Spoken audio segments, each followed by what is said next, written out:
Dan the Hangman Hooker joins us, join Dan. us. Now, Dan, great to have you in. A few rules on this this coming up, this As fight. if 1 minute scraps was not exciting enough, we're going to add fuel to the fire.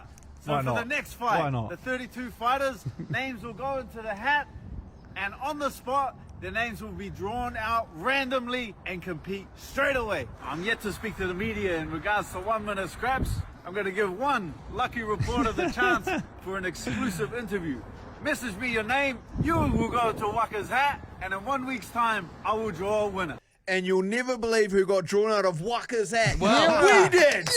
And here he is, Dan the Hangman Hooker with the It's exclusive. almost like I blatantly rigged it. 'Cause I wasn't going to speak to any other slimy scumbag media. Yeah. Mate, thank you for coming in. A lot of chat about it. You haven't had any media. Why convicts? Yeah. Obviously, some people are going to go, what's he doing? Yeah, so like initially the idea from convicts or criminals and convicts came along. Like a lot of people just assumed that you're just doing it to get media attention and to get the papers and things like that. But it more came from the first show. I did the first show, and like there was something that kept happening. Guys were telling me that they'd been banned from boxing or they're not allowed to box or they've been taken off boxing cards. And it just kept happening and it kept happening. And because I don't know anything about the boxing or how a boxing show runs, but it just kept happening. So I started to ask questions like, what did you do? And they go, I actually don't know. And I was like, how can they all, I'm asking them all, and they don't even know why they're not allowed to box. Just And the so- conviction alone has stopped them? No, not convictions. Yeah, These right. guys are not convictions. They work 9 to 5 jobs. There's guys on the Olympic boxing team that have been taken off. And so I started to look into it. And so what you have to do if you're putting on a boxing show is submit your fight card to the police. The police look through it, and then they can pull anyone off your fight card. And now they don't have to give a reason, and there's no way you can appeal the decision. Oh, right. And so it started like Doesn't make sense. That made comedy to me, and I was like, what other sport do we have? Like boxing's an Olympic sport, right? Yeah. But do I play a game of rugby and I have to submit my rugby team to the police, and then they can pull out anyone they possibly wanted?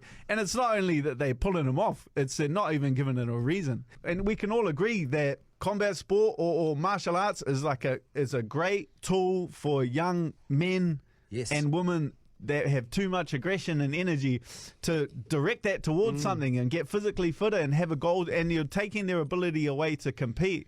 And for what? And not doing it in a just manner. You're just taking it away without explaining yourselves and without giving any means. And now it's not like this is an obscure rule that's not being enforced. I've had hundreds of boxers message me, and this common theme starts to happen. Yeah, so right. I feel like that rule is being abused by the police. Right. And so instead of going out there and waving my drum and belling, you want to treat us all like criminals. You want to treat us all like convicts. Well, then Let's have a convict. let's have a convict, because apparently we're all criminals. Yeah. Right. So what do you say to people that will go, okay, I hear that, and then I still frown upon you having a day where you have 32 convicts because you don't know what they've done to have been convicts? Shove it up your ass. Perfect. What? Perfect answer. The last time you came in, you were telling us about Fight Dog. So after he competed in my, he was on electronic monitoring bracelet. Yeah. He went and said it was a like therapy for him. Yeah. It was a therapy session based on physical health. That's what he submitted. Yeah. It was approved. They didn't ask any more questions. After my fight show, the police arrested him, and they arrested him for breaching his conditions, for enacting violence and gang association. That's why the police. So I went down, as I did. Yeah. I went down to the court case. I submitted a letter explaining the positive benefits of the competition. Can I quote you on that? You can. I thought you articulated this superbly. This is what you wrote when you're going to represent and support Fight Dog, right? Often the media try to paint these events as dangerous and violent, but for many men, including myself, these are a platform for self-expression and a healthy outlet to cope with life's pressures. This was one of those. As participation in combat sport grows, it's becoming a vehicle for personal growth, a way for men to discover their limits, test character and resilience. It helps men heal, builds self-esteem and confidence, regulates emotions, forges community. Physical activity is a proven tool to help men overcome mental health issues. You think you're going to throw Fight Dog sit around in a therapy session with a bunch of blokes and talk about his feelings? His name's Fight Dog.